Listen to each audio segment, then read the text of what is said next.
ಧರ್ಮಪೂಜ್ಯ ಜಗದ್ಗುರು doctor Shri Nirmalananda ಸ್ವಾಮೀಜಿಯವರ ಒಂದು ಅಮೃತ ಹಸ್ತದಿಂದ ಈ ಒಂದು ಉದ್ಘಾಟನೆ ಕಾರ್ಯಕ್ರಮ ನೆರವೇರ್ತಾ ಇದೆ.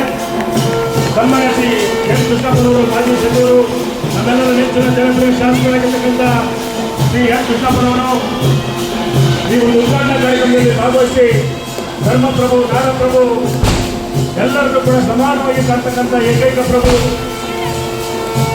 ಕೆಂಪೇಗೌಡರವರ ಒಂದು ಪುತ್ಥಳಿಯನ್ನು ಅನಾವರಣ ಮಾಡಿದ್ದಾರೆ.